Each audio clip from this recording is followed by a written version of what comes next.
All right, I'm going to show you how to take apart a transfer case in a 21 Bronco, first edition.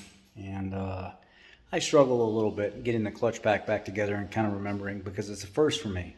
There's no information on the PTS website on how to take it apart and put it together, so I figured I want to see why this thing failed, and I want to help you out in case you've never seen one. Please forgive me. I may make a mistake and call something what it's not, but you get the gist of it. I'm just trying to help out, trying to understand more myself. I don't understand what all the parts are inside transmissions and transfer cases. I get close, but sometimes I don't call them the right name. Let's get into the video. All right, guys, this is that Bronco with the transfer case where the guy was running it in 4 auto all the time, and he had it towed. So it's kind of a toss-up between whose fault it is. I teach you guys all the time not to run the vehicle around in 4 auto, even though the manufacturer says you can. It's really not a good idea. You can actually feel the driveline bind. You can see the fuel mileage reducing. It does cause a little bit more driveline wear, and it also causes fuel mileage to drop in certain instances. And today alone on my live stream, I showed you guys putting it in 4 auto, turning the wheel all the way to the right and really binding up the suspension and the steering and stuff like that. It didn't want to move until you hit the gas, but when you put it back in 2-wheel drive, it almost relaxed, and like the vehicle was less stressed and just nice and easy, and the vehicle started moving real nice and easy. It's one of the reasons why I demonstrate this and I show you guys 4 auto is not an all the time type thing. The road needs to be slippery. It needs to have conditions need to be met for 4 auto. Right here I have an MB37 7 Apple 195 Frank. This is the transfer case out of a 21 Bronco, first edition, loaded to the gills, and it's smoked with 10,000 miles on it. I want to take it. Ford doesn't even have this data listed for technicians yet as the complete breakdown on how to take this thing apart, because they want you servicing the whole unit, not breaking it apart and seeing what's inside it and how to replace it and stuff like that. It's so new that we got to figure this out on our own. So let's get into it. I'm going to pass the camera off and somebody else is going to record. Well, I'm going to try to quickly go through this and show you. So come over here. More of the work, not so much me. This is a Ford Bronco transfer case, and the nut that holds this yoke on there is a 32 millimeter nut, and there's actually a seal and washer retainer and stuff that comes off. It's down in there. There's a washer, and then there's a rubber seal underneath it as well.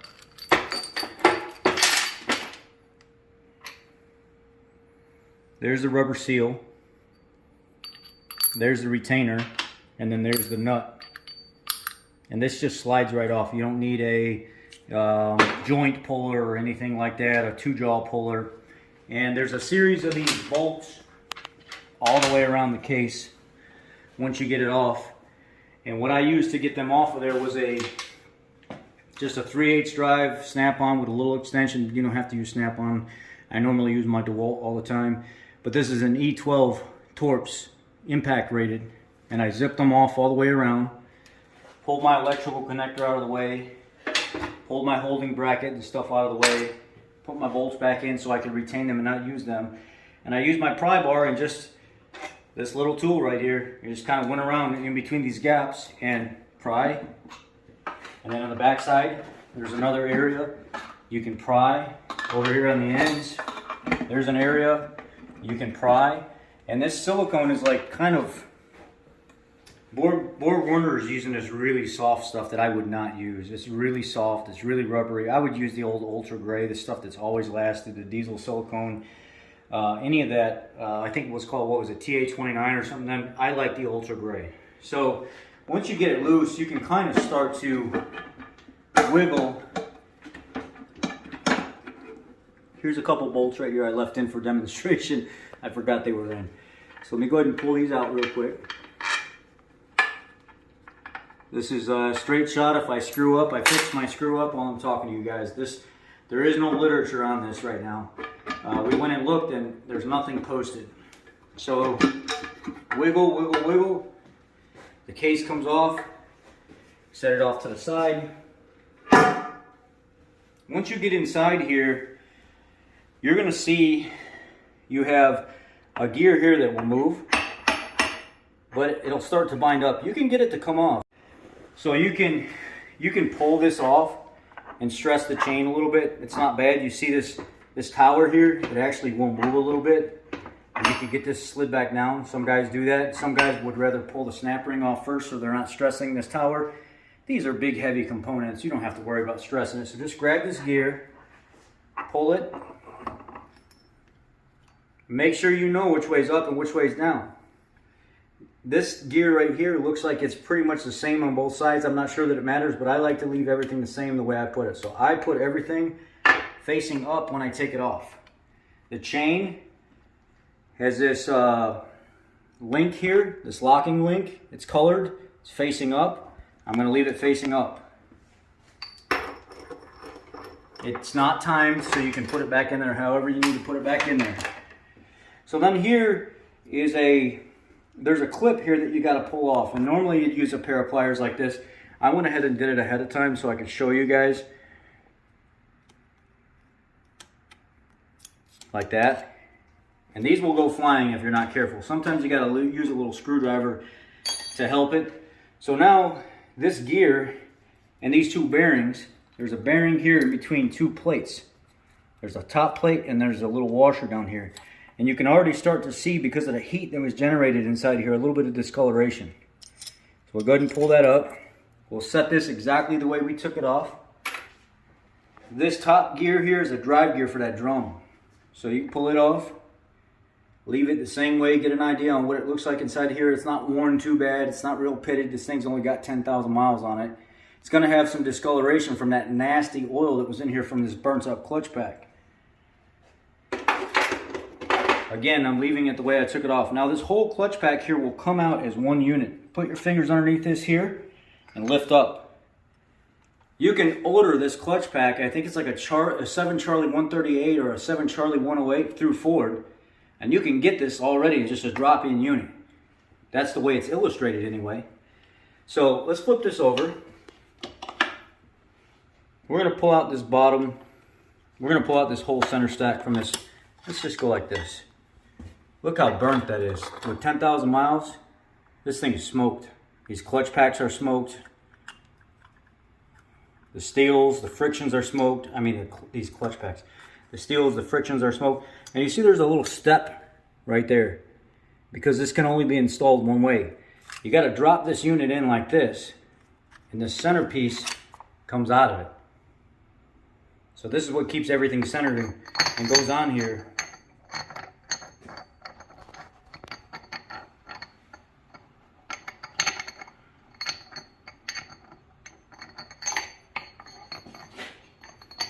There's a couple wider tabs on the side where they align, like that. And there are ridges that you need to install this centerpiece into these clutches first and then drop everything down as one unit. So when you're doing it, you're going to have this one down first. Yeah. Did I do it first? No. No. You're going to drop it all as one unit. So what you're going to do is you're going to install your clutch pack. Let's just say you had clutches to replace all these. You would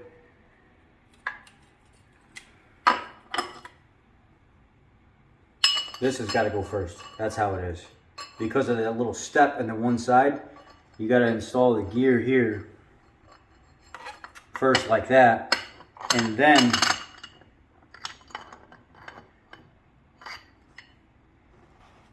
trying to think, did I do that right?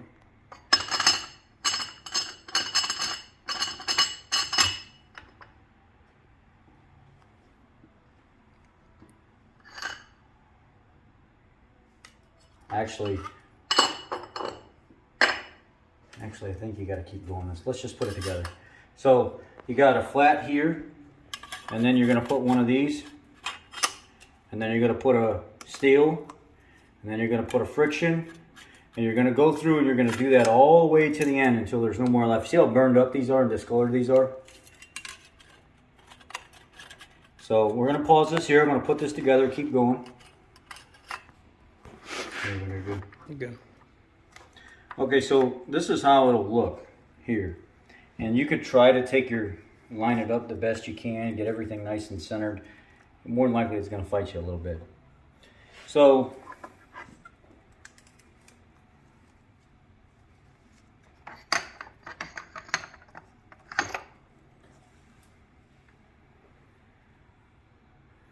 trying to remember how I did. I think this.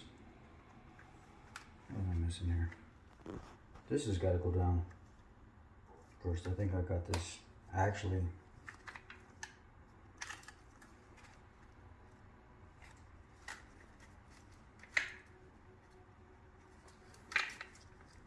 Actually, I gotta start lining these back up like so.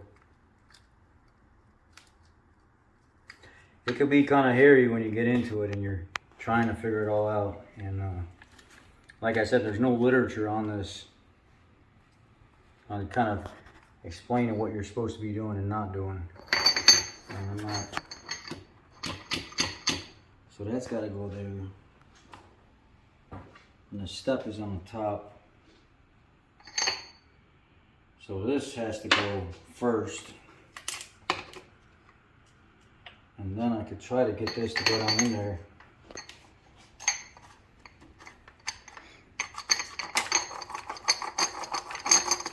And sit there and wiggle this around the center of these. And this will slowly fall down inside this. You can get it to, if you wiggle it around enough, you'll get this to seat down in there all the way.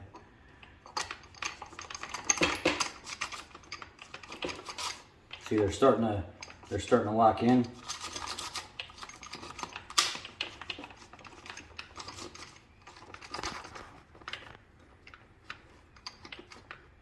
And if I wanted to,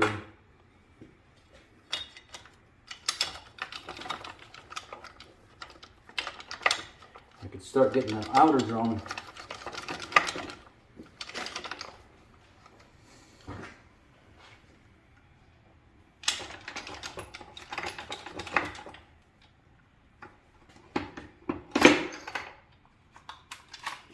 So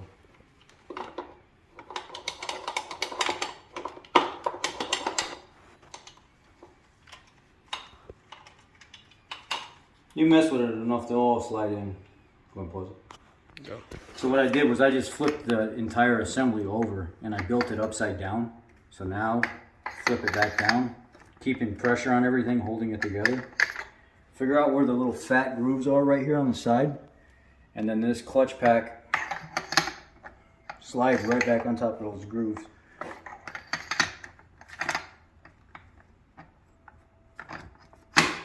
Like that.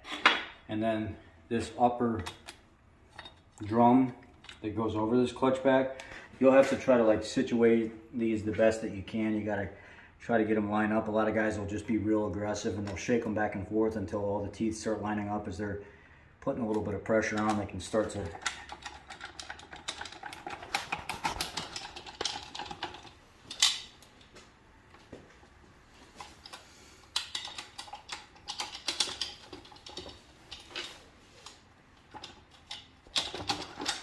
there, one, like 2 or 3 at one time right there.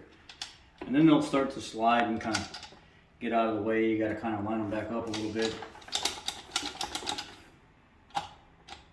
There's another one.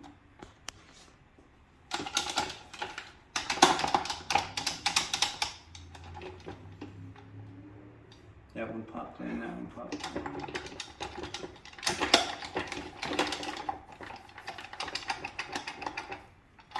See, they're sliding out on the side because of me shaking it back and forth.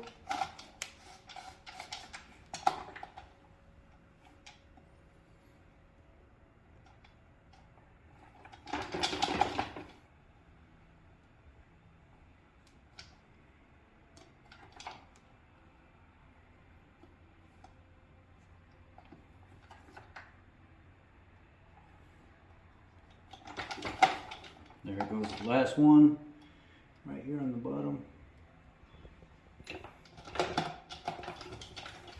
You can tell I'm not a trans guy. This is tedious, but I felt to find this interesting because there was no literature and I wanted to be able to share with everybody. You know, kind of like what I'm finding as I'm going through this.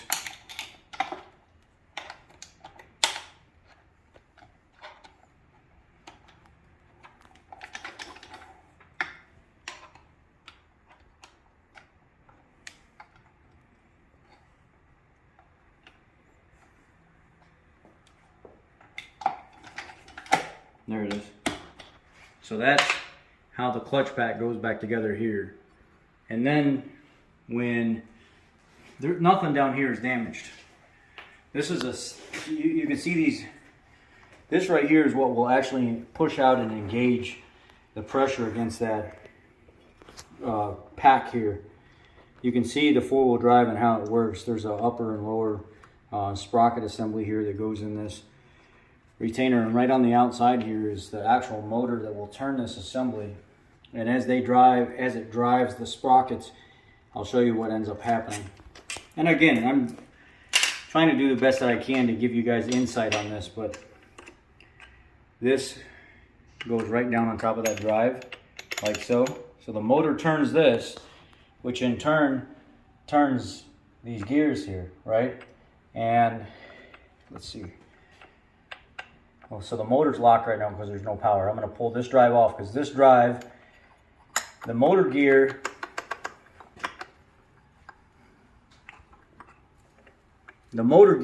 drives this gear on the outside here. And then that gear has a smaller gear on the bottom that drives this gear. Now watch what happens to this stack. Back up a little.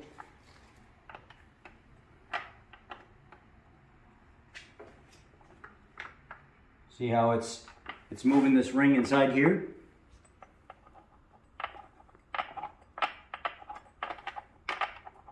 But look, after this drum inside here, which there's a spring underneath, comes in contact with this here, it'll start lifting up on this clutch pack. So now this is engaged all the way. Look at the center part right here. And you see, when I watch what happens when I let go. It went back down. The spring underneath is helping return everything. So this is overall, it's a pretty clean unit. You know, it's not a dirty unit or whatever. It just needs a new clutch pack. So then we'll go ahead and the clutch pack can be serviced as an entire assembly. There it is. I'm looking for these teeth here to be lower than these teeth right here. So then when I go to put all this back together,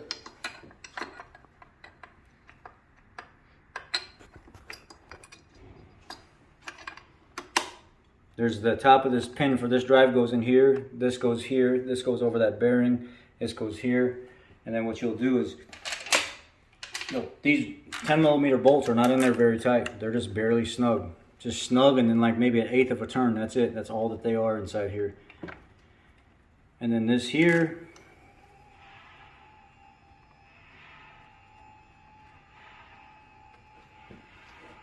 and then what we'll do is we'll take this gear and put it back on here. It meshes with the top of this here. It goes inside that. Like so. And then you will take your flat washer, your bearing assembly, your upper part of, it's like a bigger, thicker washer here. That'll go there. And then, now that this is all on, we are going to, the snap ring goes on now. Where's this? There it is right there.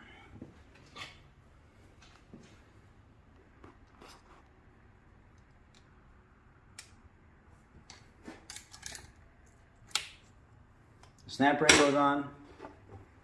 Then you'll take this, the colored side up, don't know that it really matters.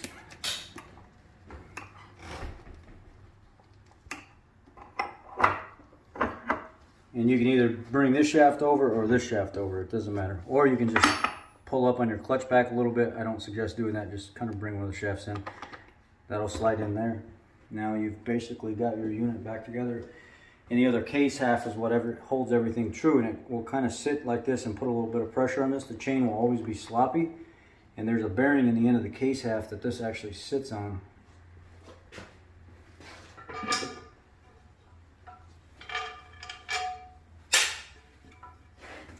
And this is your fluid pump. It's a movement pump. It's not an electric pump. As long as this is rotating, this is a pump inside here It's like a gear-rotor pump, right? Am I saying that right, Jared? Gear-rotor? What? The pump inside this transmission is movement. It's a movement pump. It's not a fluid like an electric pump. It's a gear-rotor pump, right? Is it like the one for a diesel? Yeah, it's got like a little squash plate or whatever. It kind of rotates around. Yeah, something like that. I think it's called a gear-rotor pump. But anyway, this here moves around and it sucks fluid in through this filter down here. And this pump is what actually provides the fluid lubrication inside this. There's no other pump. This is it. A lot of people think this is more complicated than what it is, and it's really not. And that's Gear rotor, maybe? Gear rotor or gear rotor. I always thought I was saying it right, or saying it wrong, I should say. But anyway, you want to change this pump out. There's a snap ring here that you can pull out to change this pump out, and there's a seal here as well that can be serviced. And there's also that bearing that can be serviced, but it has to be serviced from the inside. I mean,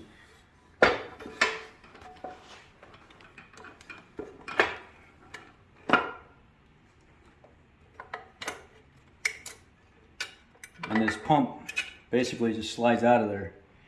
And then you can do whatever you need to get this bearing and stuff out of here if it starts making noise or something to that extent. Hello. And then you'll start. What's up? What? Then you'll just kind of rotate the snap ring back in. And then your pump's reinstalled now. So basically, I've shown you everything from the clutch system forward, because none of this stuff on the rear will really fail, but it's pretty much self-explanatory at that time. The case half and stuff, when you go to set it down, you'll wiggle it around a little bit and it'll fall. You know, remember where I told you where that bearing was in the end of this case, where that shaft will ride in the end of it? And this one, you'll wiggle it around a little bit, shake it back and forth a little, and you'll start to sit down on top of that pump. And this part right here is actually what drives that pump. It sucks up the fluid and kind of lubricates everything. That's the gist of it, what you can't find on PTS or on the internet. It's really just like most other transfer cases, except I'm bringing you something new from a 21 Bronco. Again, this transfer case is a